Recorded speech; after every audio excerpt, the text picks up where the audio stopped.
Assalamualaikum warahmatullahi wabarakatuh. Saya Firna Resi Azhara. Di sini saya akan mempresentasikan hasil dari buku PPKN bab 7, yaitu peraturan perundang-undangan. A. Pengertian peraturan perundang-undangan. Peraturan perundang-undangan adalah setiap keputusan tertulis yang dikeluarkan pejabat atau lingkungan jabatan yang berwenang yang berisi aturan tingkah laku yang bersifat mengikat secara umum. Melalui pengertian tersebut, terdapat unsur-unsur pokok dalam peraturan perundang-undangan. Yang pertama, peraturan perundang-undangan ini berbentuk tertulis sehingga lazim disebut hukum tertulis.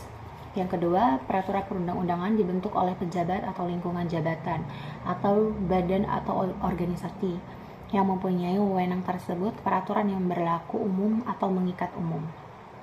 Yang ketiga, peraturan perundang-undang bersifat mengikat umum, tidak dimaksudkan harus selalu mengikat semua orang.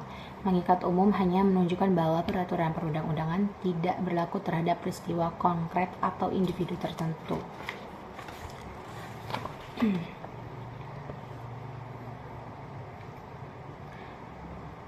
Keputusan-keputusan itu dapat dibedakan menjadi beberapa bagian. Yang pertama, ini keputusan yang berisi peraturan perundang-undangan. Kedua, keputusan yang berisi ketetapan. Ketiga, keputusan yang bukan berupa perundang-undangan dan bukan pula ketetapan, melainkan mempunyai akibat yang bersifat secara umum. Misalnya keputusan pengesahan, penundaan, atau pembatalan suatu peraturan daerah. Yang keempat, keputusan yang berisi perencanaan. Yang kelima, ada keputusan yang berisi peraturan kebijakan yang dikeluarkan atas dasar asas kebebasan bertindak.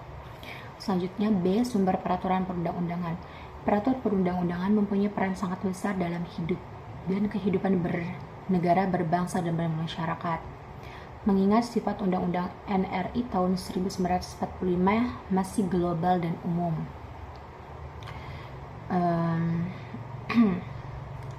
Realistisnya, suatu undang-undang dasar merupakan hukum dasar tertulis yang tidak memungkinkan memuat segala kebutuhan hukum, baik yang ada saat penetapan maupun masa yang akan datang, sehingga untuk memenuhi tuntutan waktu dan perkembangan zaman, diperlukan sumber lain seperti yang pertama, ada praktik atau kebiasaan ketatanegaraan. Praktik atau kebiasaan ketatanegaraan ini didasarkan dengan penjelasan UUD NRI tahun 1945 bahwa aturan dasar yang tidak tertulis ialah aturan dasar yang timbul meskipun tidak tertulis, tetapi tetap terpelihara dalam praktik penyelenggaraan negara. Yang kedua, ada jurisprudensi. Pengertiannya itu jurisprudensi adalah keputusan dari hakim terdahulu untuk mengetahui suatu perkara yang tidak diatur di dalam UU dan dijadikan sebagai pedoman bagi para hakim yang lain untuk menyelesaikan suatu perkara yang sama. Yang ketiga, TAP MPR dan undang-undang. TAP MPR undang-undang ini hanya semata melaksanakan ketentuan Undang-Undang NRI tahun 1945, sehingga tidak boleh dalam TAP MPR dan undang-undang menyimpang dan bertentang dengan UED NRI tahun 1945.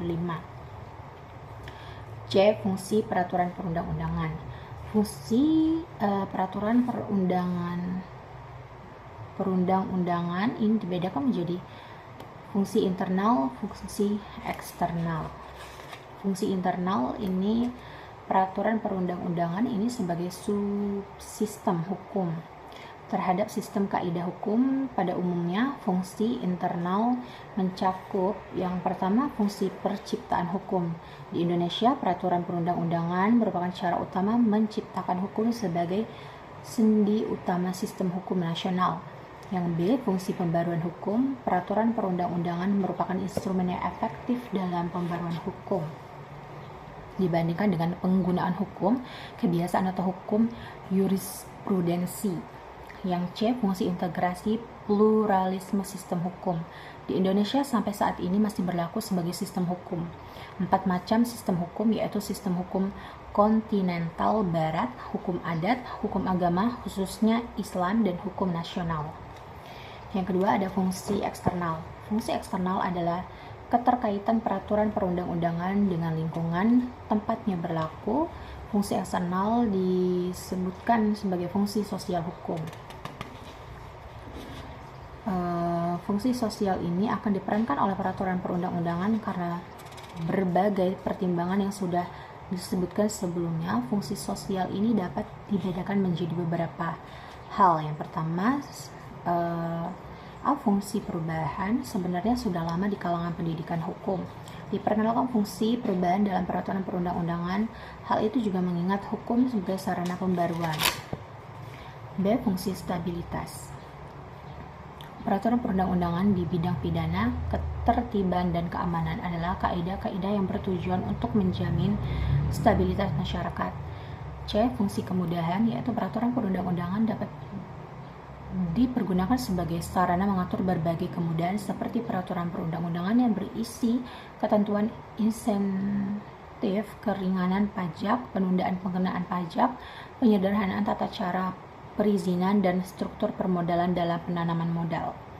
D. Ada perumusan peraturan perundang-undangan. Proses perumusan peraturan perundang-undangan merupakan salah satu bagian dari perumusan itu sendiri. Peraturan perundang-undangan yang dimaksud adalah setiap keputusan dalam bentuk tertulis yang ditetapkan oleh pejabat berwenang dan mengikat secara umum. Hukum tertulis memerlukan proses cara merumuskan dengan sedemikian rupa hingga maksud yang dikandung di dalam undang-undang tersebut ini bisa dipahami. Materi muatan peraturan perundang-undangan di Indonesia ini dapat dibedakan menjadi beberapa hal berikut. Yang pertama, materi muatan undang-undang dasar. Suatu undang-undang dasar ini memuat ketentuan yang susunan organisasi negara dan pemerintahan. Setiap undang-undang dasar memuat ketentuan-ketentuan rakyat negara. Setiap undang-undang dasar juga memuat beberapa ketentuan yang berkaitan identitas negara setiap bahasa, lambang, dan bendera. Adanya jaminan terhadap hak asasi manusia dan hak serta kewajiban warga negara, ditetapkannya susunan ketatanegaraan suatu negara yang bersifat fundamental, adanya pembagian pembatas kekuasaan atau tugas ketatanegaraan yang bersifat fundamental. Materi muatan ketetapan MPR.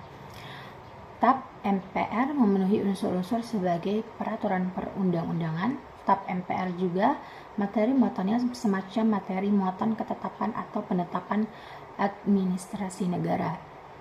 C. TAP MPR bersifat pedoman sehingga semacam peraturan kebijakan dibagi administrasi negara. 3. Materi muatan undang-undang. Ditetapkan dalam undang-undang dasar, ditetapkan dalam undang-undang terdahulu, ditetapkan dalam rangka mencabut, menambah, atau mengganti undang-undang yang lama. Materi muatan menyangkut hak dasar atau hak asasi. Materi muatan menyangkut kepentingan atau kewajiban rakyat banyak. 4. Materi muatan peraturan pemerintah pengganti undang-undang. Hanya dikeluarkan paham halal kepentingan yang memaksa.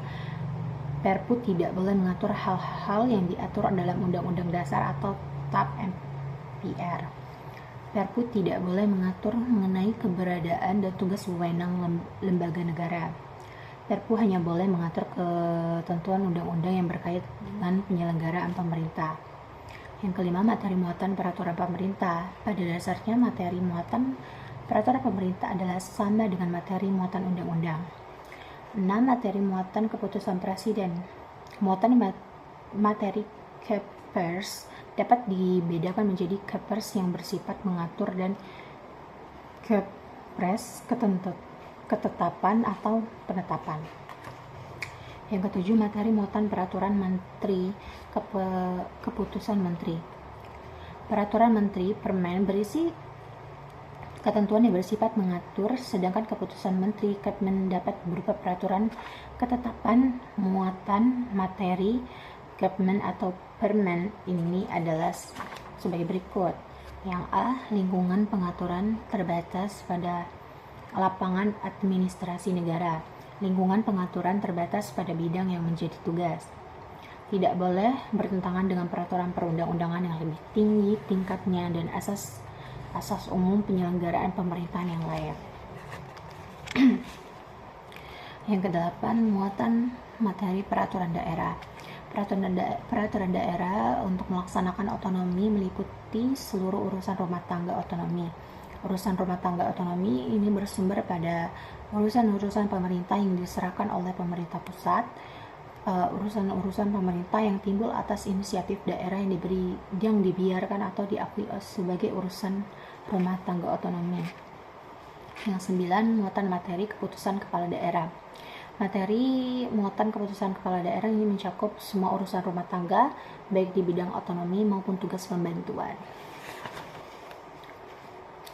Pemaparan materi telah selesai. Saya akhiri. Wassalamualaikum warahmatullahi wabarakatuh.